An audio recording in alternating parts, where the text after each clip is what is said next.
Pessoal, a ideia do nosso encontro hoje é continuar trabalhando com a biblioteca Pandas aqui no Python, ok? Então eu vou trazer mais um exemplo, a gente vai aprender a manipular uma base de dados usando Pandas hoje. Bem, deixa eu vir para cá.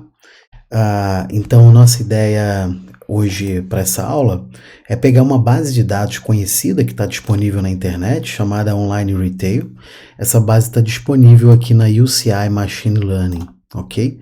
É uma base, é um repositório, é bastante conhecido na internet. A gente tem uma série de datasets lá, ok? Os datasets que nós vamos usar é um dataset de uma empresa que vende produtos de presentes exclusivos pela internet, e essa loja ela está localizada no Reino Unido, ok? A maioria dos clientes dessa empresa são atacadistas e a gente vai ver essa base de dados aí, como é que ela está construída, ok? Bem, para facilitar a disponibilização, então, o que eu fiz? Essa Online Retail é uma base de dados muito grande, né? Então eu cortei alguns elementos e trouxe aqui somente uma base de dados que eu deixei nesse arquivo XLSX disponível nesse website aqui, e ela vai ter somente 200 linhas, tá ok? Bem, quais são as primeiras instruções que a gente faz? Primeira coisa que a gente vai fazer é importar essa biblioteca do Pandas, ok? Como a gente vinha fazendo já na aula passada, para poder ter acesso às bibliotecas aqui do Pandas. Depois, eu vou definir essa variável chamada file, que é uma string, ok? Nada mais além de uma string. Eu tenho aqui abre aspas e fecha aspas, né? Então, na verdade, eu tenho aqui o endereço onde está disponível essa base de dados. Está no meu website pessoal, tá bom, gente? E aqui é uma string porque está entre aspas, como eu já mencionei. Qual é o objetivo, então? Eu vou ler essa base de dados, que tá num website, uma planilha XLSX, e eu vou ler usando essa função read Excel, ok? Eu vou ler e eu vou guardar essa tabela num data frame que eu chamei de df, ok? Data frame df agora, ele guarda os dados desse arquivo aqui. Quando eu quiser ver, como eu quero ver, na realidade, esse data frame, que dados que tem lá, eu vou usar aqui essa função df.read10, ok? Antes disso, deixa eu executar aqui essas duas instruções, executei essa primeira e agora eu vou executar essa segunda.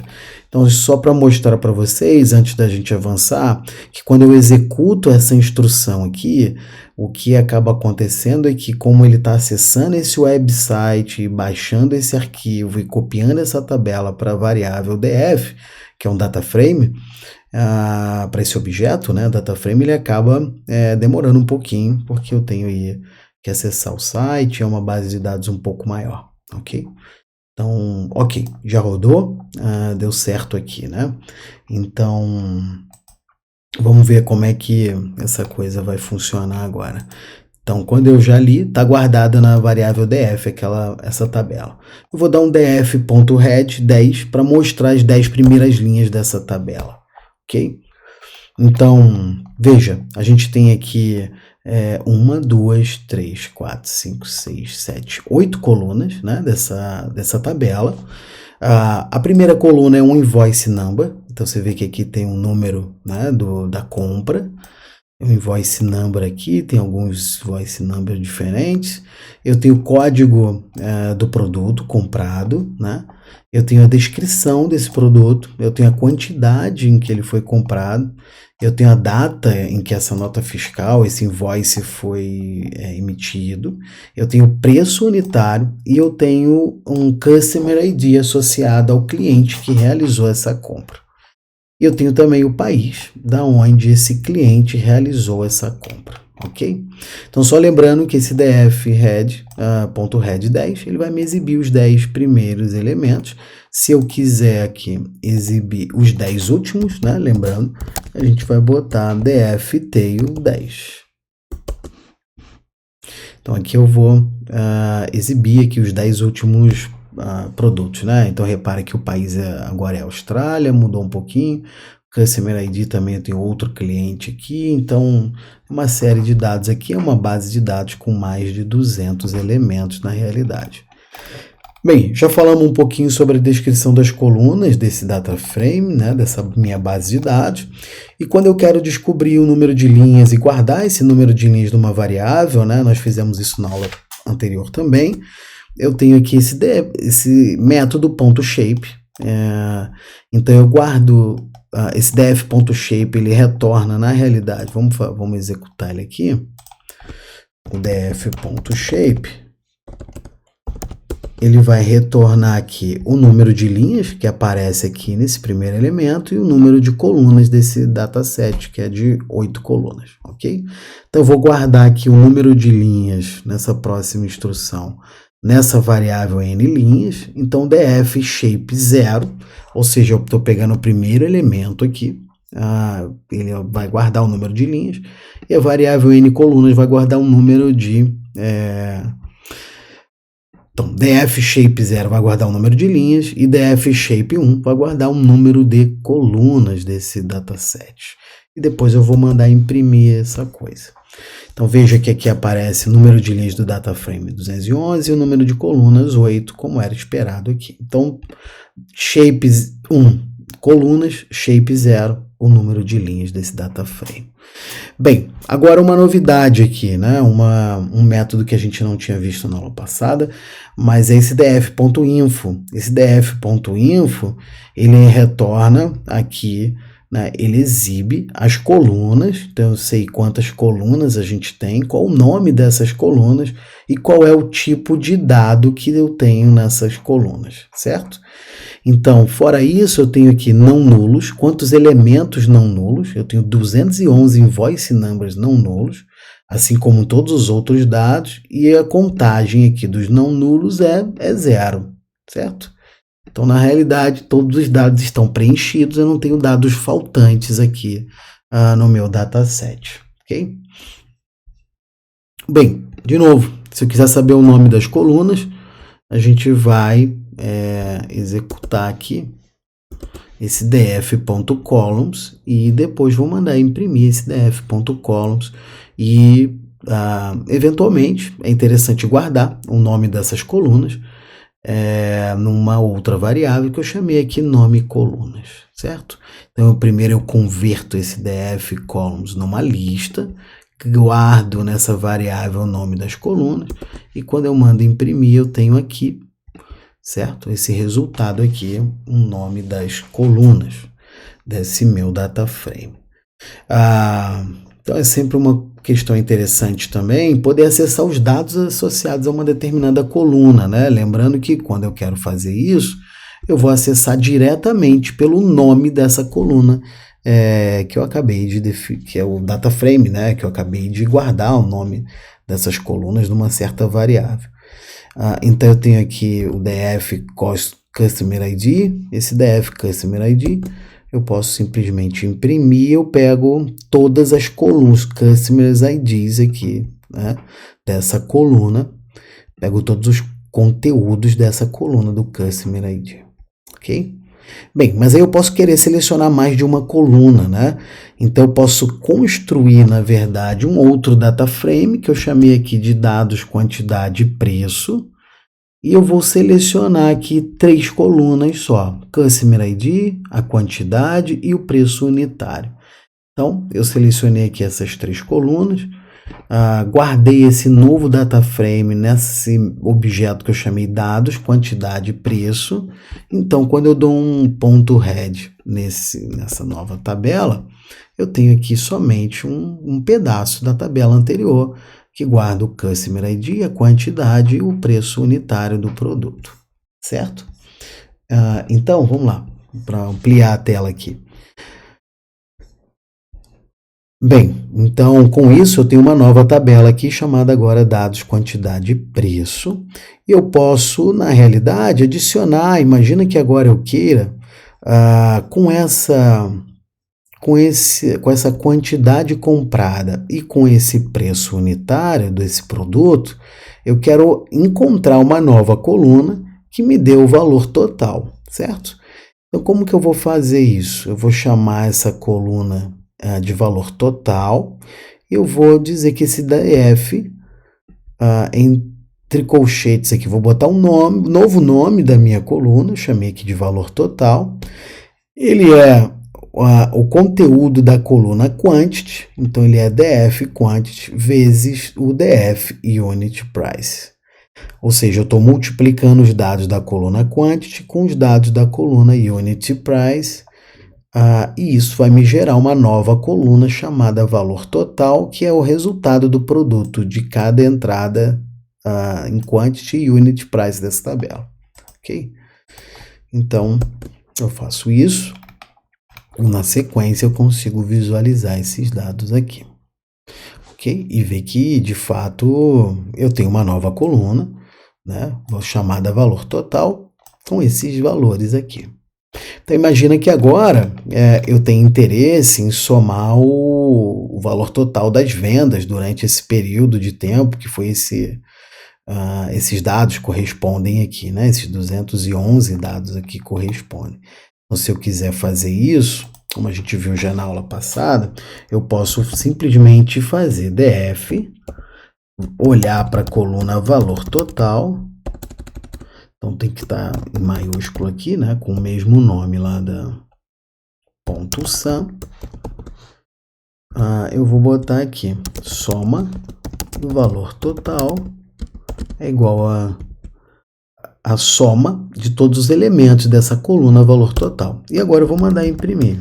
Vou dar um print, valor total das vendas, isso é, botar aqui, né, um percentual, ponto 2f, e eu quero exibir aqui esse valor dessa variável, soma valor total. Então, quando eu mando imprimir isso me dá aqui o total das vendas, né, de 9.066,30 centavos, ok? Então, aqui eu estou usando essa função sum, ou seja, o método sum, para somar os valores da coluna valor total. Ok? Então, essa é a ideia. Dada uma determinada coluna, eu quero calcular o valor total aqui. Ok? Então, esse é o resultado de tudo que foi vendido aí nesse período avaliado. Bem, então, o data frame agora, ele tem uma coluna a mais que essa coluna valor total, certo? Então, vamos lá. Eu quero olhar para esse data frame aqui, head, vou botar só os 5 primeiros, né? Então, veja que aparece aqui uma nova coluna valor total, né? Então, veja que eu não fiz aqui atrás, eu tinha definido essa nova tabela, esse novo data frame chamado dados underline quantidade preço, né? Onde essa tabela aqui só tinha 3 colunas. Então, eu não alterei a variável df, o data frame anterior. Então, quando eu chamo aqui data frame df, ele me aparece, né, com o df anterior, que contém todas as colunas, adicionada essa coluna valor total, porque eu adicionei essa coluna valor total usando o meu data frame df, que aparece aqui, tá bom? Então, aqui eu tenho o data frame completo com essa nova coluna. Agora, uma questão interessante também é calcular a média, né, dos dados de uma determinada coluna. Então, eu posso estar interessado em saber qual é a quantidade média de cada um desses produtos que foi vendido. Então, se eu quiser calcular a quantidade média de produtos vendidos, né? Eu venho aqui na coluna quantity, eu sei que ali eu tenho a quantidade, então eu vou acessar esse df quantity e vou usar esse método aqui min, ok? Então, eu estou utilizando o método min, e esse método calcula a quantidade média de produtos vendidos, ok? Então isso é uma outra função. Até agora a gente já tinha visto o sum, onde eu acesso uma determinada coluna e somo todos os elementos, e aqui eu estou calculando a média dessa coluna min, que significa que eu venho dessa coluna quantity, significa que eu venho aqui, vou pegar esse 6, vou somar com esse outro 6 e com esse outro 8, ou seja, vou somar todos esses dados, dividir pela quantidade deles, a gente já sabe que tem 211, né? Então, vou somar todas essas quantidades, dividir por 211, vai me dar uma média de 18,8, né? Então, digamos, quase uma média de 19 itens comprados a cada invoice, né? A cada nota fiscal, eu tenho uma média de 19 itens aproximadamente comprados, né? O que é uma média razoavelmente alta, mas levando-se em consideração que se trata de um atacadista, é esperado, né? Bem, então, a gente tem alguns dados aqui dessa estatística descritiva, na realidade, né? Eu tenho o min, esse método min vai me dar a média, esse método median vai me dar a mediana, tá certo? Então, aqui eu tenho média, e aqui eu tenho mediana. Então eu vou colocar aqui para ressaltar essa questão. Ok? Então aqui eu tenho a média dos preços unitários, aqui eu tenho a mediana dos preços unitários. Então são funções que eu preciso conhecer para utilizar e, enfim, ter um panorama de como os dados numéricos meus estão distribuídos, né? Então, o desvio padrão, ele é uma outra função, que é a STD, abre e fecha parênteses aqui. Então, vou adicionar também aqui nos meus comentários, obter o desvio padrão dos dados. Então, vou destacar aqui esse desvio padrão. E em Python, isso é obtido dessa forma df. Copiar aqui. df unit price, só que ao invés de median, porque aí eu tenho a mediana, tá? Aí eu vou usar essa função std. Então, usando efetivamente aqui embaixo, eu estou calculando a média de preços unitários, a mediana dos preços unitários e aqui o desvio padrão, ok? Então, quando eu faço isso, a média dos preços unitários dos produtos vendidos nesse site é 367, a mediana dos preços é 275, eu tenho um desvio padrão aqui dos preços unitários, que é de 3,52, certo? Não só isso, a gente pode achar os quartis, né?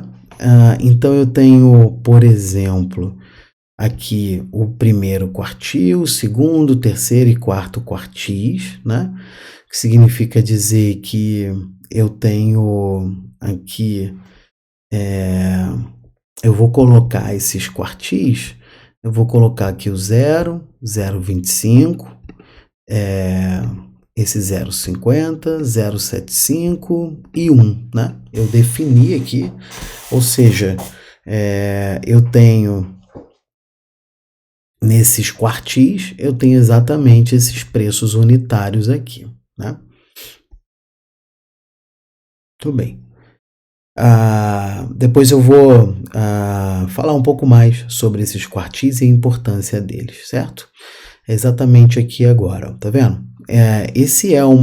Lembrando o seguinte, lembrando que eu estou falando aqui de uma série de métodos, né, que nos servem para dar um panorama desse conjunto de dados e ver como esse conjunto de dados está distribuído, né, disperso em relação à média, sua variância e tudo mais, e ainda identificar possíveis outliers dessa minha amostra, ok?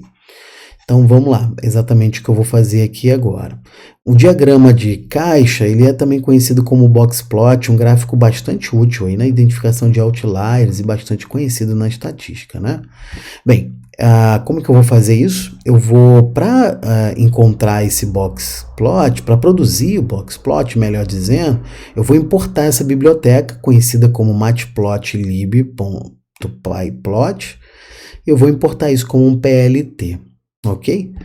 Então, aqui eu vou criar esse objeto chamado boxplots.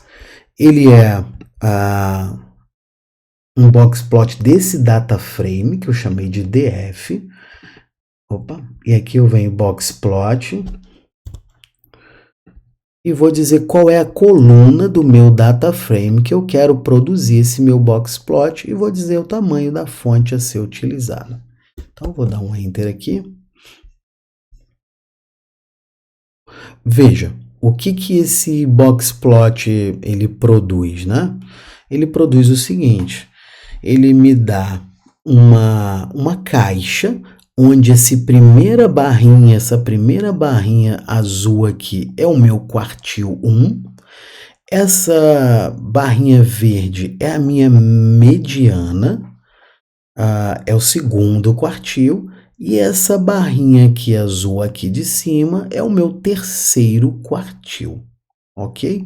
Então significa o seguinte, entre o Q1 e o Q3, o quartil 1 que está aqui e o quartil 3 que está aqui em cima, eu tenho 50% dos dados localizados aqui dentro, ok? Muito bem. Lembrando que a mediana é o ponto que divide, né, ali a amostra em duas partes iguais. Então, eu tenho 50% dos dados dentro dessa caixa. A gente consegue produzir, né, essa barrinha aqui, ela é uma conta em função desse terceiro quartil, mas a gente consegue encontrar esse máximo aqui e esse mínimo aqui permitido de dados para cair dentro desse intervalo. Veja que existem alguns dados que caíram fora dessa minha marcação, fora da minha caixa. Então, normalmente esses dados são dados que são conhecidos como outliers, porque eles estão fora aqui da definição e dos limites definidos por essa caixa, né? Então, essa é uma maneira de visualizar os dados e, eventualmente, dar uma olhada mais a fundo para ver se esses outliers aqui representam, na realidade, algum erro de amostragem, algum erro do sistema lá na produção dessas informações, e eu tenho que decidir se devo ou não retirá-los da minha amostra. Eu posso também, então, calcular os valores máximos e mínimos da minha amostra, né? Então, eu vou lá na coluna Unit Price e encontro o maior valor, o maior preço unitário nessa coluna. Eu obtive esse valor aqui. Posso encontrar também o menor preço unitário de um determinado produto que está aqui. Ok? Bem, vou parar por aqui e vou gravar um próximo vídeo com a continuação aqui. Até já!